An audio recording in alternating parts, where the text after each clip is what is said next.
Hi friends, അങ്ങനെ നമ്മുടെ ഗാർഡനിൽ ബൊഹേനിയ പൂത്തിട്ടുണ്ട് കേട്ടോ. ഒരുപാട് നമ്മൾ വീഡിയോസിലൊക്കെ കണ്ട ബൊഹേനിയാണിത്. ആദ്യം നല്ല മഞ്ഞ കളറും പിന്നെ ഒരു ഡീപ്പ് ഓറഞ്ച് നിറത്തിലുമാണ് പൂക്കൾ വിരിയുന്നത്. നല്ലൊരു ഇതിൻ്റെ ബഡ്സും ഫ്ലവേഴ്സും ഒക്കെ കാണുന്നത് പ്രത്യേക ഭംഗിയാണ്. ചുമ്മാ അല്ലേ ആൾക്കാർ ഇത് ചോദിക്കുന്നതല്ലേ. അപ്പോൾ നമ്മൾ ഇത് എല്ലാവർക്കുമായിട്ടൊന്ന് ഷെയർ ചെയ്യണമെന്ന് വിചാരിച്ചു. മാത്രമല്ല നമ്മൾ പുതിയ വീട്ടിലേക്ക് ഷിഫ്റ്റ് ചെയ്യുകയാണ്. അപ്പോൾ അതൊരു മറ്റൊരു ചാനലിൽ ഒരു വീഡിയോ ആയിട്ട് അപ്ലോഡ് ചെയ്താലോ എന്ന് നമുക്ക് തോന്നി. അപ്പോൾ ഓക്കെ, ബൈ ബൈ.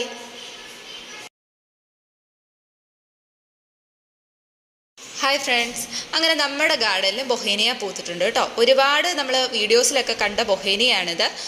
ആദ്യം നല്ല മഞ്ഞ കളറും പിന്നെ ഒരു ഡീപ്പ് ഓറഞ്ച് നിറത്തിലുമാണ് പൂക്കൾ വിരിയുന്നത്. നല്ലൊരു ഇതിൻ്റെ ബഡ്സും ഫ്ലവേഴ്സും ഒക്കെ കാണുന്നത് പ്രത്യേക ഭംഗിയാണ്. ചുമ്മാ അല്ലേ ആൾക്കാർ ഇത് ചോദിക്കുന്നതല്ലേ. അപ്പോൾ നമ്മൾ ഇത് എല്ലാവർക്കുമായിട്ടൊന്ന് ഷെയർ ചെയ്യണമെന്ന് വിചാരിച്ചു. മാത്രമല്ല നമ്മൾ പുതിയ വീട്ടിലേക്ക് ഷിഫ്റ്റ് ചെയ്യുകയാണ്. അപ്പോൾ അതൊരു മറ്റൊരു ചാനലിൽ ഒരു വീഡിയോ ആയിട്ട് അപ്ലോഡ് ചെയ്താലോ എന്ന് നമുക്ക് തോന്നി. അപ്പോൾ ഓക്കെ, ബൈ ബൈ.